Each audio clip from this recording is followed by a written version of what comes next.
Hi hello नमस्कार दोस्तों, कैसे हैं आप सब लोग। उम्मीद करता हूँ बहुत अच्छे और बड़े अच्छे से अपना अपना ख्याल भी रख रहे होंगे। और आज हमने देखा पुनीत श्लोक अहिल्याबाई शो में देवी अहिल्या का ख्याल रखेगी मालवा की छोटी सुनबाई, यानी कि मैनाबाई होलकर ये बात कह देगा मैना से, खास तौर पर मालेराव। लेकिन देवी अहिल्या कहती है कि भाई उसका ख्याल भी तो रखना है तुम्हें, क्योंकि वो जब तुम लड़ाई लड़ने गए थे और फिर उसकी कैद में आ गए थे चंद्रावत की, तब दिन रात तुम्हारे लिए तपस्या की है, पूजा की है, प्रार्थना की है, जागी है तुम्हारे लिए, तो उसका ख्याल भी रखो।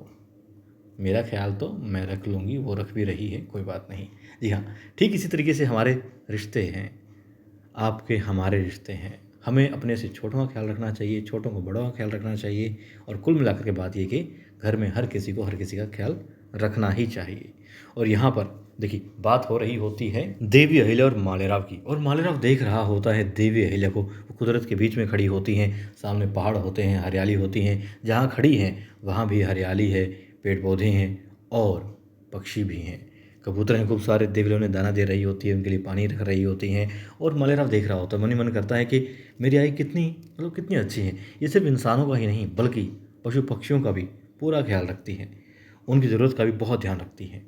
और मैं कितना गलत था आज तक, कितना लंबा समय ज़ाया कर दिया मैंने इन्हें समझने में। खैर, अब देवी अहिल्या पूछती है मालेराव से कि मालेराव क्या सोच रहे हो। फिर वो कहती हैं कि मालेराव तुम पता मैं क्यों आई। वो बताती हैं कि ये कुदरत है, और हमें सबसे ज़्यादा ताकत कहाँ से मिलती है, कुदरत से मिलती है। ये जो हवा, पानी, झरने, मिट्टी है, ये सब हमें ताकत देते हैं। अब मालेराव फिर कुछ सोच में होता है, जरा पूछती है क्या बात है, क्या सोच रहे हो, ठीक तो हो। वो बताता है कि हाँ आई, मैंने कितना लंबा समय जाया कर दिया ना आपको समझने में, मैं कितना गलत था, कितना मूर्ख था, मैं कितना गलत था। तब वो कहती है कुछ भी नहीं, तुम बस नादान हो और हाँ थोड़ी सी बेवकूफ़ियाँ कर दिया करते थे, लेकिन कोई बात नहीं, मैं जानती हूँ मेरा बच्चा बहुत अच्छा है। फिर वो कहते हैं हाँ अब तो अच्छा बनकर ही रहूँगा, लेकिन जो पहले गलतियाँ की हैं उन्हें नहीं दोहराऊँगा। मगर तब वो कहती हैं छोड़ो इन बातों को। अब मालेराव कहता है कि आई आप तो मेरी गुरु हो सच में, मुझे बहुत कुछ सिखाती हो, बहुत कुछ समझाती हो। वो कहता है उसका जीवन धन्य हो गया ऐसी आई पा करके, ऐसा गुरु पा करके। तब देवी कहती है वो क्या किसी गुरु बनेगी। फिर कहती हैं कि पता है मालेराव, गुरु उन्हें देवी को बहुत सर्वश्रेष्ठ गुरु मिले हैं, लेकिन मल्हार और सुधार जी यानी कि मालेराव के दादाजी, और फिर वो कहती हैं कि तुम्हारे बाबा साहेब वो मेरे गुरु थे। जब भी कोई समस्या का निदान ना मिल रहा होता तो वो अक्सर मुझे यहाँ भी ले आया करते थे कुदरत के बीच में, और यहाँ पर समाधान मिल ही जाया करता था। उन लोगों ने बहुत साथ दिया है, बहुत साथ दिया है, आज भी दे रहे हैं। जब भी मुसीबत में होती हूँ बस उन्हीं की सीख को याद करती हूँ। फिर वो कहते हैं हाँ मालेराव ये बताओ, तुमने कुछ सोचा है, तुम बाहर गए थे, जनता का क्या चल रहा है, जनता के लोगों से मिले, बिशन काका से मिले, शारजा के परिवार में क्या कुछ चल रहा है, जानने का मौका ही नहीं मिला। तुम गए थे। वो कहते नहीं आई, आपकी तबीयत खराब थी तो बस मैं कहीं जा ही नहीं पाया। फिर वो कहती है जनता के बीच में जाओ, जनता की बातें सुनो, समझो, उनका निदान करो। वो कहता है आई हमारा दरबार सदैव जनता के लिए खुला है, आप जानती हैं, और जनता भी। तो कहती है हमारी जनता ऐसी नहीं है कि मुश्किल में हो और जब हम ऐसी स्थिति से गुजर रहे हों तो हमारे पास आकर के कहें कि हाँ हमें परेशानी है। नहीं, वो लोग नहीं आएंगे, वो हमारी मुश्किलों को भी समझते हैं। वो कहती हैं कि तुम्हें जाना होगा। अब वो पूछता है आपके मन में कुछ है। वो कहती है हाँ, जनता दरबार, जनता के बीच में जाओ, उन्हें समझो, उन्हें देखो कि आखिर क्या चल रहा है, क्या हो रहा है, क्या चाहते हैं। ठीक है, अब बात ये होती है और फिर बातें करते करते देवी और मालेराव अपने कक्ष की तरफ बढ़ रहे होते हैं। रास्ते में आ जाती है यमुना बाई और उनकी बातें सुनने लग जाती है। अब कक्ष में जाकर के मालेराव देवी अहिल्या को आराम करने कहता है। अब देवी अहिल्या से रोकती और कहती बात करनी, और बात ये होती है कि मल्हार और सुधार जी पुणे चले गए हैं और जाने से पहले बहुत सारे दस्तावेज जो हैं वो रख करके गए हैं, जिन पर मोहर लगानी है देवी अहिल्या को भी, मालेराव को भी, और दरबार की कार्यवाही अच्छे से चलती रहे इसलिए उनका पालन भी करना है। अब ठीक है, ये बात हो जाती है और ये बात जा कर के बता देती है द्वारका को उसकी ये सेविका कि कुन्नू जी का नाम उन दस्तावेजों में लिख दो, ताकि मालेराव मजबूरी वश उन पर मोहर लगा दे और कुन्नू जी को स्थान मिल जाए दरबार में।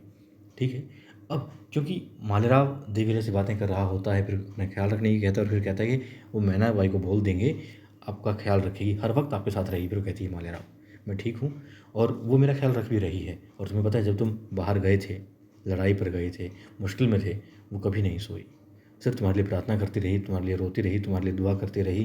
तो तुम उसका ख्याल भी रखो, उसे भी समय चाहिए।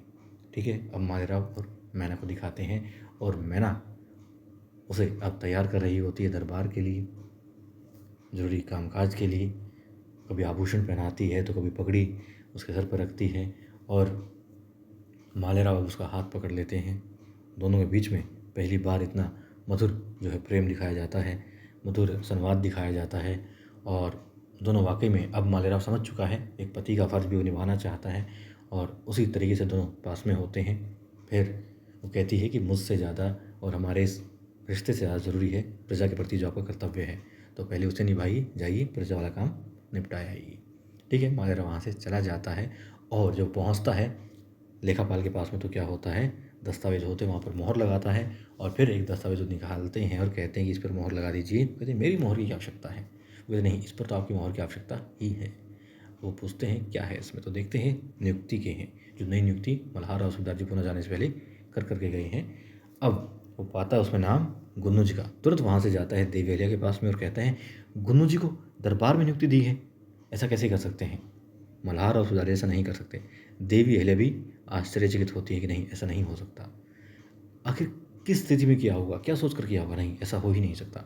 अब मैना भी कुछ कहना चाहती है मगर मालेराव वहाँ से दौड़ जाते, देवी अहिल्या रोकना चाहती है मगर नहीं, वो नहीं सुनता और पहुँच जाता है वहाँ जहाँ बात कर रहे होते हैं गुन्नू जी द्वारका से कि यदि कुछ लोग बात करने से पहले मालेराव आ धमकता है और कहता है, जो पूछती है कि यहाँ आने का कारण तुम्हारा मालेराव, तो कहते हैं कारण एक तो तुम्हारे साथ खड़ा है और एक ये है। दिखाती हैं दस्तावेज में क्या लिखा है, पढ़ती हैं कि सूबेदार जी जाने से पहले कुछ नियुक्तियां करके गए, उनमें नाम है गुन्नू जी का भी। और इतना ही नहीं दोस्तों, गुन्नू जी को मालेराव का सहायक नियुक्त करके गए हैं। मल्हार और सूबेदार जी क्या संभव था? कतई संभव नहीं था। और फिर इस तरीके से व्यवहार कर रहे होते हैं तीनों जैसे उन्हें कुछ पता ही नहीं है और इतने खुश होते हैं, मतलब बहुत गजब का वो वहाँ पर अभिनय कर रहे होते हैं। और मालेराव बेचारा परेशान खड़ा होता है, गुस्से में खड़ा होता है। अब देखेंगे आने वाले एपिसोड में क्या होता है, कैसे होता है, क्या मालेराव इस नियुक्ति पत्र पर हस्ताक्षर करेगा, मोहर लगाएगा या फिर इसे कुछ समय के लिए रख देगा और एक नया बवाल महल में उत्पन्न हो जाएगा।